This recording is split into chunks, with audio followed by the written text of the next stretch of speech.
Hello, welcome to our discussion today about whether or not your child's goals are actually measurable that are in their IEPs.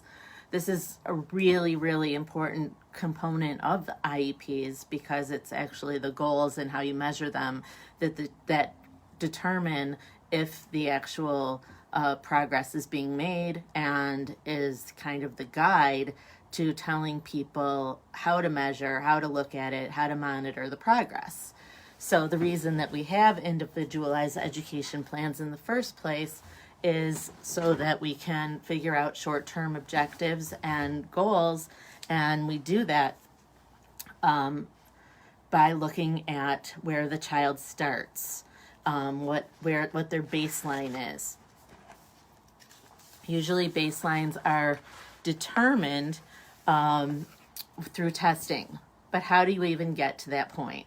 So just going back a little bit further, and remember that all IEPs should consider the child's strengths, the parents' concerns for enhancing their child's education, the results of the initial evaluations or most recent evaluations of the child's academic, developmental, and functional needs. We should note that not all IEPs have to have all three of those. It depends on the child. And at the beginning of the IEP process, the team has to determine where the child's present level of academic achievement and functional performance is. And the team needs to know how the child's disability affects his or her involvement in progress in the general education curriculum. The IEP has to be based on your child's present level of academic achievement and functional performance. That is the most important thing, and that's why we're talking about this today, because what we're seeing is because of COVID-19, because of the stay-at-home order, because of the lag in delivery of education, the optional nature of the education that was available to most students, similar to what we would see when children lag over the summer, but that is pretty predictable. A lot of our children are not where they would have been at the end of the last school year. So that we are in a very unique place, and in order to have an effective IEP meeting and to actually have a law-compliant IEP in the fall, it's going to be very, very, very important that parents have their children reevaluated or evaluated in the significant areas. It's really critical for the baseline numbers to be correct, and that they include recommendations if you are having new evaluations. In order for goals to be measurable, they should reflect what the child's baseline is, and they should have intermediate and long-term goals. The long-term goal will be 364 days. The child should be involved in formulating the goals and agree to the goals in order for them to be understood by the child and what they're trying to accomplish, as well as so that if you're looking at the goals, if you're looking at the goals, anyone should be able to tell if the child is progressing. I have a lot of distractions around me today, so I'm sorry if I'm being a little anyway. So the IEPs also need to describe with specificity the exact nature of the measurement. So when we're looking at present levels of academic achievement and functional performance, again, that's what a child can do. That's what your child can do right now. Not what they could do on March 13th before the stay-at-home order. It's what they can do right now. The present levels of academic achievement, as well as the functional performance, are sometimes called the PLOP or the PLAF, and they're objective data that show what your child knows or what they're able to do right now. Very, very important. I think the most important part of an IEP. They should show your child's strengths, challenges, and needs, and should also include, as I mentioned before, the baseline data. If there isn't baseline data in every subject area, for example, you have baseline data in reading, but you don't have it in math, but you know that there's a need in math, you need to have an evaluation and get baseline data in math. Some of the functional performance areas that can be in an IEP that you can also have evaluations for are communication, fine motor skills, gross motor skills, behavioral skills, social skills, daily life activities. It could be learning how to tie your shoe, how to drink out of a drinking fountain, how to walk in line. These can also be IEP goals. It just depends on the child, and every IEP is created differently because every child is different. The data should come, as I mentioned, from objective assessments. It should not just be classroom observation. That may be a component of the assessment, but there's certainly more to it than that. As far as functional performance data, when that is, those are things that anyone should be able to look at and see if the child is complying or not. Sometimes under functional performance, there'll be a goal of the child paying attention in class. Well, that isn't measurable, and how would you know if the child was paying attention in class or not? So you have to kind of whittle that down to a place that everyone can understand. Where it's true that the assessment only needs to be redone every 3 years by law, I absolutely positively would not think that would reflect present levels.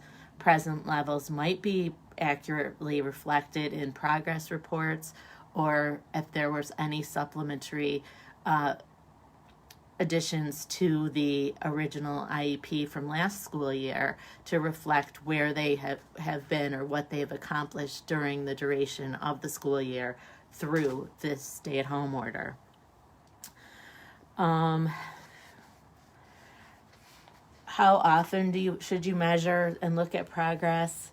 Well, that depends. It's whatever you put in the IEP. It could be weekly, bi-weekly, monthly, every other month. But it should be in smaller chunks so that you're not only looking at the child's progress, but you can also look at the effectiveness of the instruction, which is another critical piece. As we talked about before, there's different kinds of learners, and when we formulate an IEP and formulate the goals, we're not just looking at how children learn. We're looking how this child learns, how this child needs to be taught, how this child processes information. What motivates this child to behave in a more acceptable way. So those are all really, really important things. The next thing to look at are, these are the questions that parents should be asking in every IEP meeting when you are trying to ascertain if they have accurate baseline data for your child. And I call them the W's, the H, and the E. And the W questions are, what are my child's present levels of academic achievement, which again is reading, writing, spelling, and math? What is the school doing to ensure my child learns to read at grade level if they're not at grade level? How will the team monitor my child's progress to determine if they're reading at grade level? How and when will the school provide information about my child's progress? It's great that you're noting at school, but how am I going to know? And if I see progress or I see different progress, how are we going to communicate about that? When will my child be able to read at grade level? Again, it has to be broken down. the child should be able to read by grade level may not be at the end of this school year. It may be at the end of the school year. It depends. But in the meantime, you have to have, you have to define what grade level it is. Is it first grade, second grade, third grade, fifth grade? Is the child in the same grade level that you are trying to achieve the reading goal in? And then you have to know how that's going to be measured. Is it going to be measured based on, reading a book, or doing an objective test, or reading aloud to an instructor, reading to themselves and answering questions? That seems to test comprehension more than reading ability. Are they going to do phonics tests? And how often, and what are we hoping that they'll reach at each one of these time frames? Usually there's a 90-day, a 6-month, and a 1 year, but nothing is usual when you're talking about an IEP. It's individualized. That's very critical. And then what services does my child need to read at grade level by next year? And that would be what supports. Are they going to be reading different material? Are they going to be reading aloud to an adult? Are they going to be reading to themselves and then reading out loud to an adult? Is the adult going to read to them first? Are they going to be sounding out words? Are they allowed to sound out words in order to be reading? Or do they have to just be sight words and it has to be rote and that's how they're reading? This all has to be specified if you're talking about a reading goal. And then, when, again, all of the reporting. And then also it should be in there. What if my child isn't making adequate progress by the 90-day mark? What are we going to do? Are we reconvening as a team? Are we bringing in, a reading specialist? What additional supports can we give this child? Is there tutoring? Is there things we can do at home? Is there are there videos that the child can watch? Is there are there games to help the child read on the internet? All of these things. Can the child read an interactive book as opposed to just words on a page? So all of these things should be thought of and contemplated by the team. And the more prepared parents are, the better the product will be at the end, and the less acrimony and clash of what is best for the child there will be. As I've always said in every day for the last couple of weeks that we've been focusing on education, parents need to keep their emotions out of the IEP team meeting. This is for your child. The more organized you are, the more better prepared you are, the more you plan, the more effective and more receptive that others will be to your proposals and your concerns. It's very difficult to be a parent in an IEP meeting. It's very easy to defer to the educators because they're educated and they know about this stuff. This is what they went to school for. But you know your child, and that's why your involvement is so critical. Talking about measurable goals, they cannot be broad statements. We talked about that. They must use the baseline data, and they're from a child's present level of academic achievement and functional performance. The measurable goals must be in writing, must be in writing on the IEP. If it's not in writing, it doesn't have to happen. It didn't happen. The IEP team has to determine how your child's disability affects his or her involvement in the curriculum and their progress in the curriculum. So it's really important when you're preparing to go to the IEP meeting and to determine the measurable goals that you understand how your child's disability is affecting their ability to learn. People get very confused about measurable goals because they usually are written very wordy and they seem a little bit redundant. But every word in a measurable goal should have a punch. It should need to be there.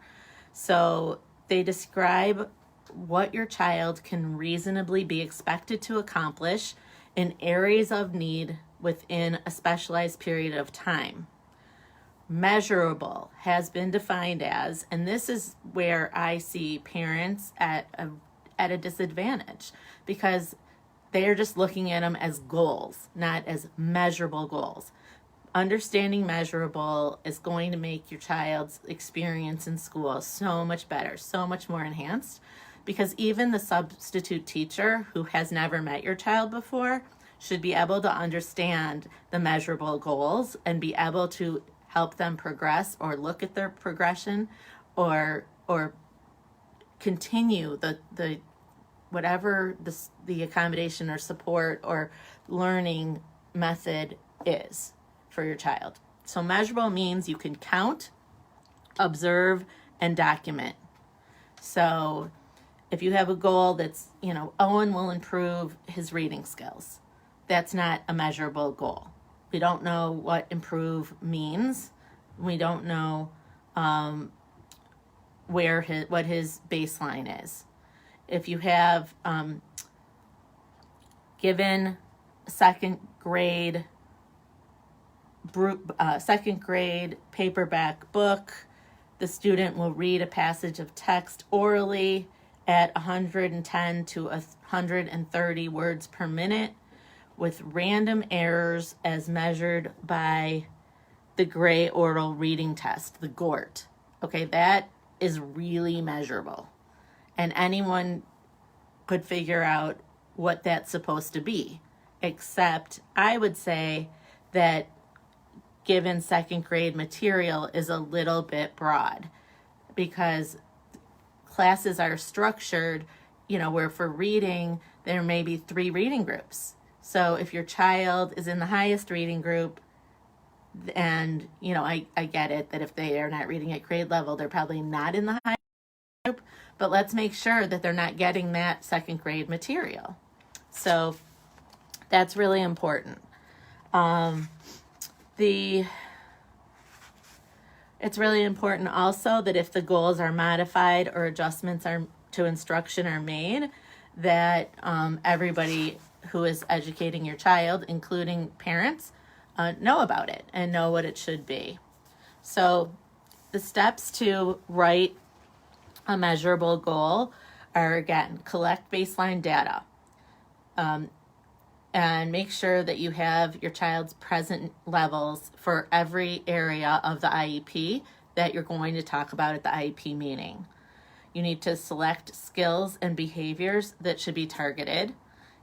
You should clearly define the observable behavior that it's hoped to be changed. Establish performance criteria, or how progress will be measured. Is it speed, accuracy, frequency, duration, etc.? And write the goal. And there's a whole bunch of rules of thumb about measurable goals. And there's basically an acronym. It's called SMART. SMART IEP goals are specific, measurable, they use action words, they're realistic, time limited. So SMART. Specific, measurable, use action words, realistic, and time limited. And that's really critical for everyone to understand, especially parents, because you're the check on the balance to make sure that the school is providing what your child needs as an individual child. So a lot of times people ask me if the IEP team has to consider parent concerns, and the answer is yes. And it should be your concerns as a parent, as well as what you identify as the strengths of your child and the needs of your child, should all be, there's a parent concerns section there where they should be listed, and they should be answered, or at least there should be some indication that they were discussed or contemplated and why certain action was or was not taken. A lot of IEP teams, school administrators, special ed directors, they don't want that in the IEP. They'll put the concerns in, but they don't put any indication that they were ever addressed. I've been in a few due process hearings where we're cross-examining members of the team, and we get them to acknowledge that the parent, was concerned that there wasn't enough inclusion with gen ed kids. And I'll go through it with them. The parent made that concern known to you before the IEP meeting or in the IEP meeting, and what did the team say about it? What was it addressed? Why wasn't it addressed? If it was addressed, what's the goal? How are we measuring the goal? What accommodations have been put in place? What subjects are we going to have with gen ed and this particular student who does get the delivery of special ed services? So those are all really, really important things. Also, just like IEPs are not the same for all children, the goals that are appropriate for one child are not necessarily appropriate for any other child. Even the goal as simple as, we stated before about reading the second grade material, what the second grade material is going to be different for each second grader. And depending on the disability, it could be really different. So again, you have kids who are trying to achieve reading at a second grade level who are in second grade, and you have kids who are trying to read at a second grade level that are in fifth grade. So it really is important. It's super important also to look at those short-term objectives and benchmarks and adjust accordingly if necessary. I can't say that enough. If it's not working, you're going to know right away that your child's not making progress. And so you need to have it in the IEP, what's going to happen if the child doesn't meet the 90-day benchmarks. We don't just extend the time and hope they get there next time. It's clearly not working. So the law defines special education as specially designed instruction and at no cost to parents to meet the unique needs of a child with a disability. Specially designed instruction should meet the child's unique needs and ensure the child access to general curriculum. Specially designed instruction includes adapting the content, methodology, and/or delivery of instruction. So, yes, your child's IEP should include all the services that your child or student needs. It should have specific information about the services, who's going to deliver them, how often they're going to be delivered, where they're going to be delivered, and the duration. The school's commitment of the resources should be very clear to parents. And if there's some part of it that parents have to contribute, then that should also be known and addressed in the IEP or in an addendum or some other supplementary document. So that is what we're going to end on today, about talking about measurable goals and how to write them. But we are going to continue tomorrow and talk about if your child's IEP is individualized. And I will give you some tips about being able to tell if your child's IEP is individualized. And then I will start my series on the IEP toolkit and things that you need to do before you go to the meeting, things you need to that will help you as a parent to know if the district and those, if the IEP is being enforced and if it's written appropriately. So with that, I will wish you all a wonderful, wonderful rest of the day, and I will see you tomorrow.